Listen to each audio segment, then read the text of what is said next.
Let's be honest, the Indiana Fever tried to give this game away. On the brink of a total disaster, their hard fought winning streak was vanishing before their eyes. After building a commanding double digit lead against the Seattle Storm, a catastrophic fourth quarter collapse had Coach Stephanie White watching her team's entire identity unravel. And the lead vanished, the momentum was gone, and that gut wrenching feeling of a late game choke was taking over. But in the final desperate moments, two players simply refused to lose. This wasn't just a win, it was a rescue mission, a dramatic intervention that saved the Indiana Fever from themselves. I gotta give a round of applause for that one. However, to understand the sheer panic of the fourth quarter, you have to understand the journey the Indiana Fever team had been on.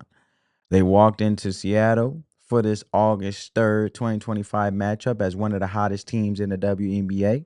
They were riding a four-game winning streak, and here's the kicker. They were doing it without their superstar Caitlin Clark, who was sidelined with an injury. Everyone expected the Fever to crumble. Instead, they found a new gear. Coach Stephanie White made a season-altering decision by inserting Sophie Cunningham into the starting lineup, a move that unlocked a new offensive identity for Indiana. As White noted in post-game interviews, Clark's absence became a blessing in disguise, forcing the entire roster to elevate their game. No one embodied this more than Cunningham, and the team was playing with a newfound confidence, a belief that they didn't need a single hero because they were a roster full of weapons. And the winning streak wasn't a fluke, it was the birth of a new identity built on toughness and resilience. So, coming into Seattle, a notoriously difficult arena for road teams, this game was the ultimate test. Could this new look Fever hold up under pressure for three quarters? And the answer was a deafening yes. So, from the open tip, this game belonged to Sophia Cunningham. She wasn't playing, she was sending a message to the rest of the league. She dropped a quick 5 points in the first quarter, right? Let me get the box score up. She dropped a quick 5 points in the first quarter. Um, Setting an aggressive tone, and by halftime, she had a perfect 10 points without missing a single shot from the field or from three. Now, you don't believe me? That's fine. I'll show you the receipts. I like to pull up receipts. So, this is basically a video of a clip of saying 8 points for Sophia Cunningham. As you guys can see, I have to mute the audio due to copyright purposes, but you see the slow motion swoosh nonstop in the net, just smooth like fish grease, baby. So then we move on to a perfect 3 for 3 from Sophia Cunningham, as you guys can see. Look, boom, that was the corner slow motion shot. That's one, right? And then, well, that was the same shot actually. But I want you guys to see from a different because she did a perfect 4 for 4 from three that I feel was phenomenal, man, phenomenal. As you see, they did like a little wrap around, like she did like a little screen, a little fake screen, and then she wrapped around top. But if you really look at the play, though, I like how they was alternating the offense because when it looks like the Seattle was playing 3-2, it looked like they were playing zone. And when you see Sophia do the fake screen, and I believe that's Lexi Hall coming around. And then Lexi Hall cut straight down to the basket. So then it took number 4, the Seattle Storm player, who was on the top of the wing because of that 3-2 defense, because you have 3 defenders lined up and 2 defenders on a block down low. So then it took their player, that third player that's in the zone for the 3-2 zone that was defending the wing, it actually dragged them down to the basket because they were trying to close off that cut that Lexi Hall did because they wanted to block that pass if the pass was sent from, I believe, Ari McDonald. Yeah, if Ari McDonald was to throw it to Lexi Hall, who cut down to the basket down low. So it opened up the possession for Sophia Cunningham to shoot this three beyond the arc. And that was amazing. It was beautiful. It was beautiful. Phenomenal play. And she was on fire, man. And you can't deny that. And then when you look at this with Kelsey Mitchell with the go-ahead layup to get the lead to 3, and this was in the fourth quarter around 10.7 seconds, it was phenomenal in itself as well. If you check it out, look, you have Sophia with the inbound, and it was phenomenal, man. Like, look, rewind it back. So if you really look at it, you got Lexi Hall as they were fighting to be in front of each other with the Seattle Storm player. But then you see Kelsey Mitchell, she breaks free. She pushes off her defender, gets open, which leads to a wide open, easy layup down to the bucket. Simple, easy. So when you look at this thing, right? Every time the Storm hinted a run, Cunningham was there with a soul crunching answer. Right? In the third quarter, she put the team on her back again, scoring another 7 points and draining massive 3 that ballooned the Fever's lead to 13, and it looked like the game was sealed. And Cunningham was on fire, finishing with a season high. Let's go back to the box score of 17 points, baby. So let's do a round of applause for that one because we got to give it to her. We got to give it to her. We got to give it. 17 points on an unbelievable 5 of 6 of shooting, including a blister and 4 or 5 from deep. And she was a human flamethrower, baby. And the Storm defense had no solution. And it wasn't just the points, it was the swagger and leadership. The headlines were writing themselves. And this was supposed to be a comfortable road win to prove the 2025 Indiana Fever were for real. And then the fourth quarter happened. It started slowly, then it became a tidal wave, a missed shot, a careless turnover. Now, usually, remember, the Indiana Fever issue was they would be hot in the beginning of the first half of the game, and then they would simmer out in the second half. But this time, they were slow in the first half and picked it up in the second half. If you really look at it, and it started slowly, then it became a tidal wave, a missed shot, a careless turnover. Suddenly, the bleeding wouldn't stop. The veteran Seattle Storm smelled blood in the water. They cranked up their defensive intensity. And the Fever's once potent offense seized up completely. The shots that had been falling for 3 quarters were now clanging off the rim. And the lead, once a comfortable 13 points, began to evaporate. 12, 10, 8, and the panic was visible on the sideline. Coach White burned timeouts, desperately trying to stop the onslaught. But Seattle just kept coming, and they unleashed a furious 11-0 run that erased the Fever's hard work in a matter of minutes. When Skylar Diggins converted an on one to and one, sorry, family. When Skylar Diggins, from our memory, she converted an and one to cut the lead to a single point with just over 3 minutes left, and the choke was officially on. So what it's looking like, family, is what I'm saying is they was on fire until it's like things got really, really dicey to that fourth quarter where they basically could have just evaporated all their work. So I gotta give it to Indiana Fever because at least in the beginning of the second half, they were great and they upheld until they start, dropping the ball a bit and making things more dicey and more intense and more on the brink of losing this game. But when Skylar Diggins converted the and one to lead to a single point with just over 3 minutes left, the choke was on in this exact moment, whereas Sophie Cunningham would later admit the fever of old would have folded. Because the crowd was roaring, the momentum had completely flipped, and the Fever looked shell shocked, and they needed a hero. They needed an anchor. Enter Aliyah Boston for 3 quarters. Boston had been a steady, quiet force, but with the game slipping away, she transformed into an absolute monster. She decided single-handedly that the Fever were not losing this game. And I gotta give it to her. You know what I'm saying? Look, AB with the and one. Look. Kelsey Mitchell with the pick and roll, AB with the and one. And that's where I say that AB was not beat. And getting back to my point, um, the offense sputtered into a full blown panic. Boston put the team on her back. She demanded the ball in post, crashed the offensive glass with vengeance, and simply became an unstoppable force of will. In the middle of Seattle's fourth quarter surge, Aliyah Boston went on a personal 9-0 run. For nearly 5 minutes of game time, she was the only player in a Fever uniform to score a single point. It was one of the most clutch individual takeovers of the WNBA season. And she finished the game with 16 points and 12 rebounds, marking her sixth consecutive double-double and setting a new Indiana franchise record. 9 of those points came in the crucible of the fourth quarter. Every single one was a lifeline. A tough layup in traffic, a critical putback, and she was the calm at the center of the hurricane, refusing to let her team die. It was a superstar performance that dragged her team toward the finish line, and Boston's takeover gave the Fever a pause, gave the Fever a pause, but the game was still on a knife's edge.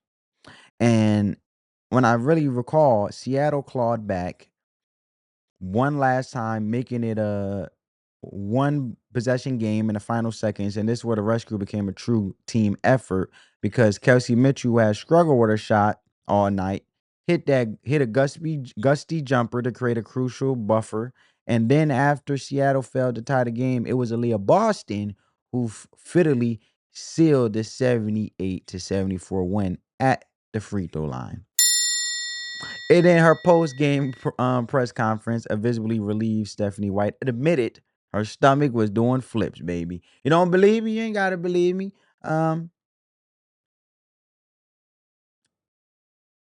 We could look. We could pull up the receipts. I love to pull up the receipts.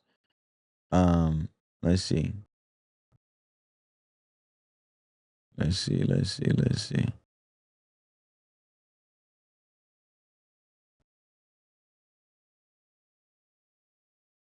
Let's see if we can find it.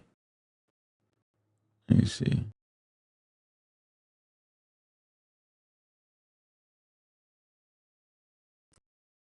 Give me a second.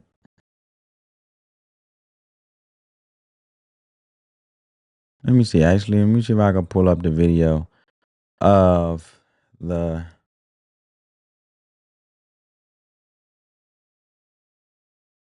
press conference with Sophia.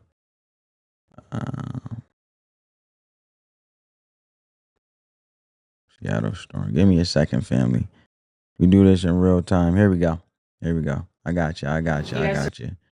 I got you.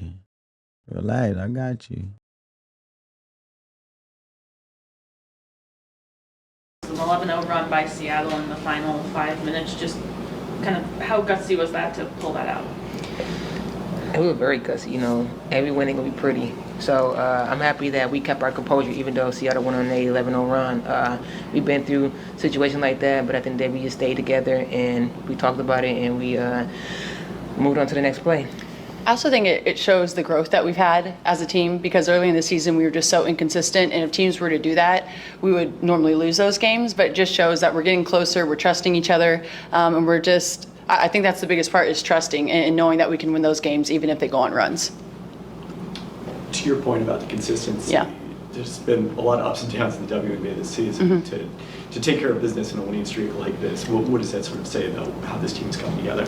Yeah, Seattle's a great team, great team, and it's hard to play here. And so we knew that. We knew that they just came off kind of a bad loss against LA. And so they were hungry for a win. But for us, it's not about other teams. It's about our standard. It's about stacking the days. And I think that where our mental's at as a team and as individuals, we're in a really good spot. And, it's not going to be easy moving forward. But I think today we stayed true to the scout. We trusted the offense. Kelsey has been having a hell of a season. She was a little bit off, but she facilitated for us offensively down the stretch, and it just shows that everyone has something to give, even if your scoring's not going to value.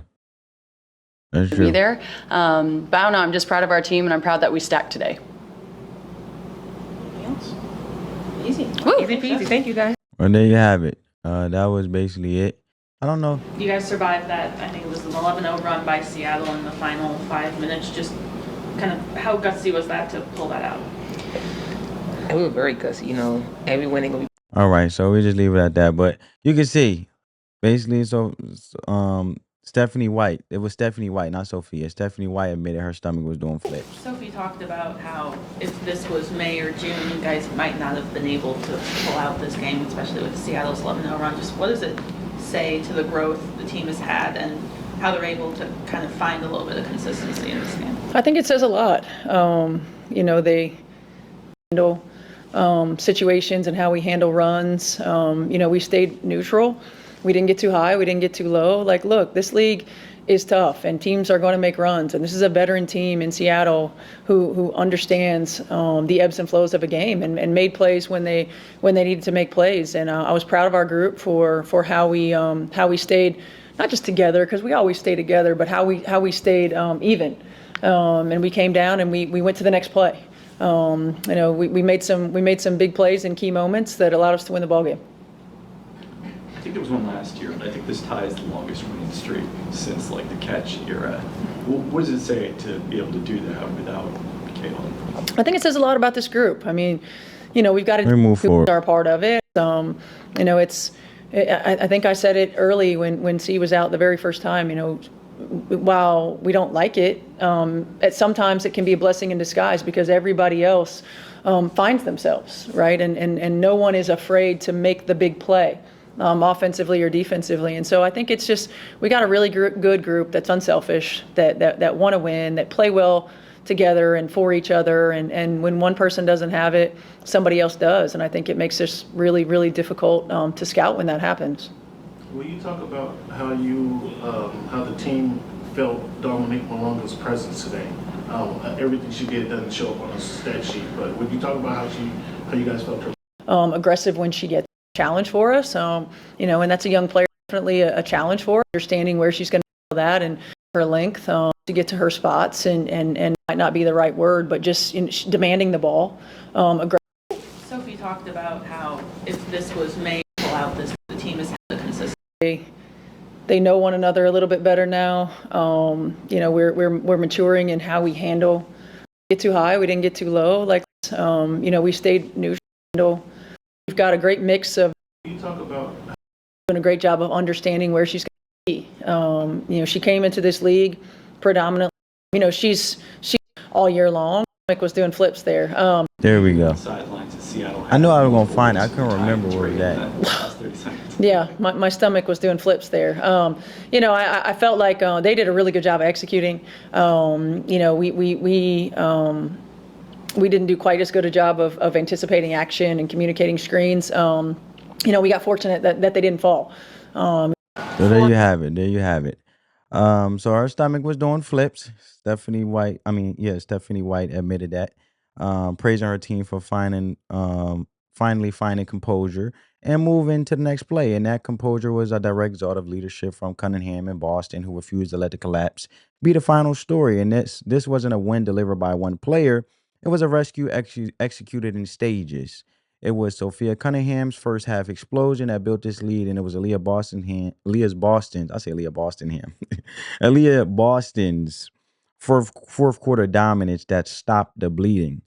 It was Stephanie White's steady hand that guided them through the chaos, and together they stared down a devastating choke and refused to blink. So here's the real uncomfortable question we need to discuss. Was the win a sign of a championship character, or was it a lucky escape that proves the Fever still have a problem with closing games? Get in the comments and let me know your take. And if you appreciate the honest WNBA analysis, smash that like button and be sure you subscribe with notifications on for more deep dives that tell the real story. Now let's get back to the breakdown. This 78-74 victory might look like just another win in the box score, but it was much more. It was a mirror showing the Indiana Fever exactly who they are and who they're trying to become. As Sophie Cunningham said herself post-game a few months ago, they lost this game, no question, but this is all different. This is a different Indiana Fever team. And this is a team learning how to win ugly, on the road, and without their biggest star. They proved they have multiple leaders who are not afraid of the moment. Sophie Cunningham showed she can be an elite shooter and a primary weapon, while Aliyah Boston heroics cemented her status as one of the most clutch superstars in the league. This win, their fifth straight, wasn't just about extending a streak. It was about conquering their own demons. And they didn't just beat the Seattle Storm. They narrowly defeated the Fever choke. They rescued their coach, their momentum, and their season's narrative from a crushing blow. And this is how you build championship habits. And the Indiana Fever just took a huge, painful, and necessary step forward. Catch you in the next one, family. Love you guys. Peace.